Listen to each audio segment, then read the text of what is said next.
Bismillahirrahmanirrahim. Qala al-mu'allifu rahimahullahu ta'ala wa nafa'ana bi'ulumihi ya rabbal alamin.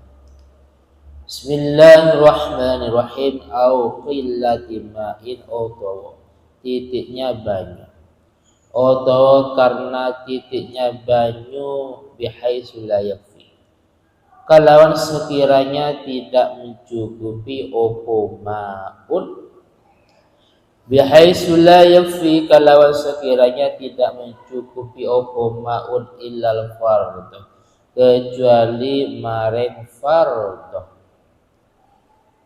Falau kana maqalamun ono mahu iku sertane wong, mahu iku sertane wong maun opo banyu, la yakfi yang tidak mencukupi opo maun,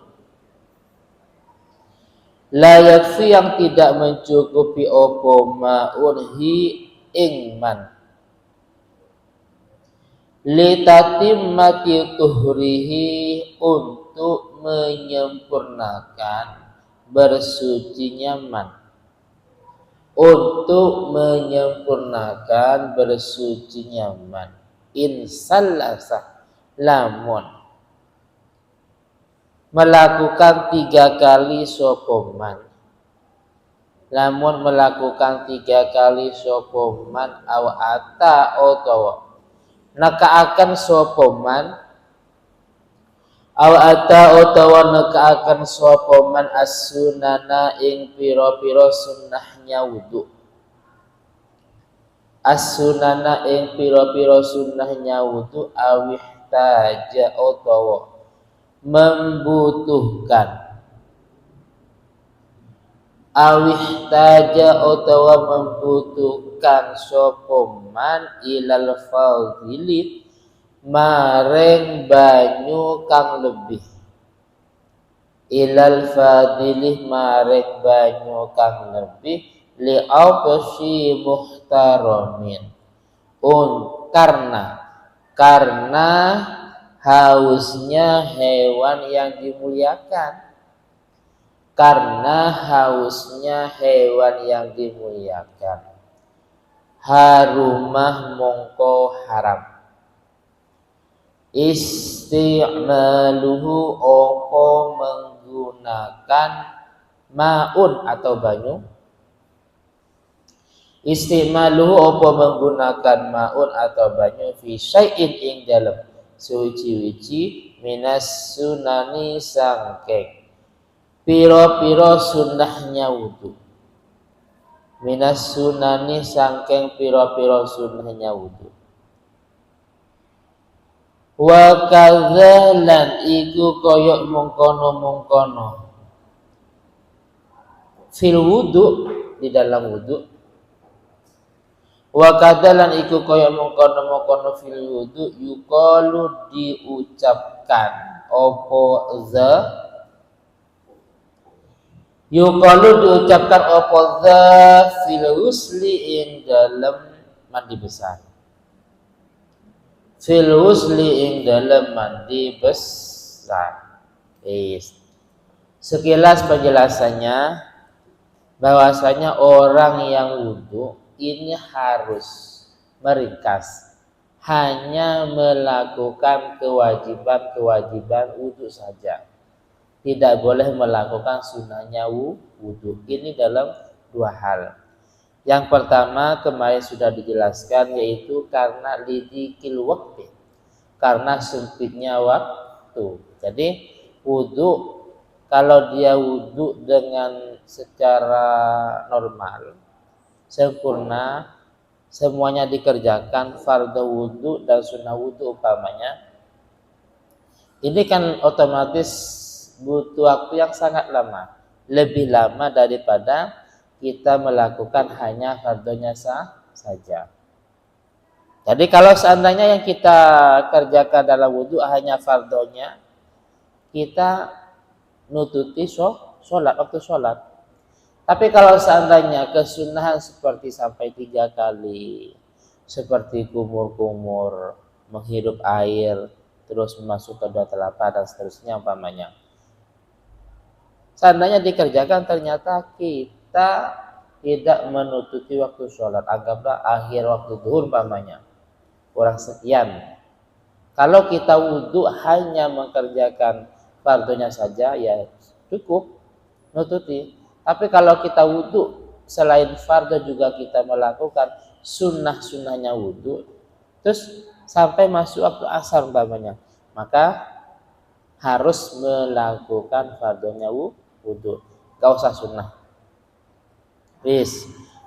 Terus yang kedua, yang sekarang begitu juga wajib hanya melakukan fardu-fardunya wudhu tanpa melakukan sunnahnya wudhu, bahkan haram. Jadi kesunahan wudhu kalau dilakukan ini haram, yaitu dikarenakan karena sedikitnya air. Paham ya? Jadi kalau memang airnya terbatas, tidak usah melakukan sunnahnya wudhu, cukup fardunya saja. Tidak usah cuci, tidak usah mengusap kedua telapak, tidak usah kumur-kumur, menghirup air, tidak usah sampai 3 kali umpamanya. Kenapa? Airnya terbatas.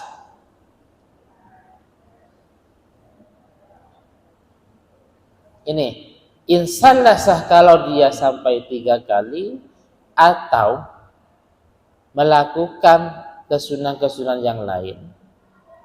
Atau umpamanya, atau kelebihan air itu ada tapi dibutuhkan untuk hewan yang muhtaram. Hewan yang muhtaram ini ya airnya umpamanya 1 ember umpamanya. Ini kan cukup untuk wudhu. Paham ya?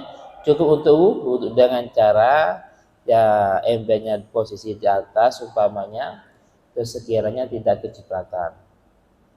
Nah, kan otomatis sisa-sisa airnya ada, tapi dibutuhkan untuk minumnya hewan, minumnya sapi, ayam, kambing. Paham ya? Maka kita nggak boleh melakukan kesunahan wudhu, haram. Paham ya? Sampai 3 kali haram, sampai kumur-kumur haram. Paham ya? Dengan air yang sangat terbatas, kalau kita melakukan kesunahan akan umpamanya hewan-hewan yang muhtaram seperti sapi, kambing, ayam, ini tidak kebagian, maka dalam melakukan kesunahan ini hukumnya haram, nggak boleh. Apa sih muhtaram? Muhtaram itu adalah hewan yang dimuliakan oleh agama. Yang tidak dimuliakan oleh agama antara lain yaitu zina, muhson, orang yang selingkuh. Itu dianggap hewan ghairu muhtaram. Artinya muhaddarudam, halal dibunuh. Tapi bukan berarti kita yang membunuh. Bukan ahadur ra'iyah, bukan individu, tapi diserahkan kepada yang berwajib. Paham ya? Kalau dalam fikih nanti yang membunuh jalad namanya, al-gojo, diserahkan kepada pemerintah, nanti ada petugas khusus. Paham ya? Bukan berarti berarti Ustaz kalau ada yang zina kita boleh membunuh, ya enggak, serahkan kepada ya pemerintah. Cuman kalau di Indonesia ya cukup dipenjara umpamanya. Terus termasuk hewan yang tidak dimuliakan seperti anjing. Nah, seperti anjing, terus orang yang zina, muhson umpamanya. Jadi begitu juga selain dalam kasus wudhu, juga permasalahan ini dalam kasus mandi besar. Jadi umpamanya 1 ember kita cukup mandi besar, paham ya? Cukup. Yang penting kita bisa menjaga sekiranya tidak sampai musta'mal umpamanya. Cukup. Maka karena ini terbatas ya, karena terbatas, maka tidak boleh melakukan kesunahan. Yang penting sudah takmim, yang penting sudah rata umpamanya. Haram melakukan sunnah-sunnahnya mandi besar karena terbatasnya air.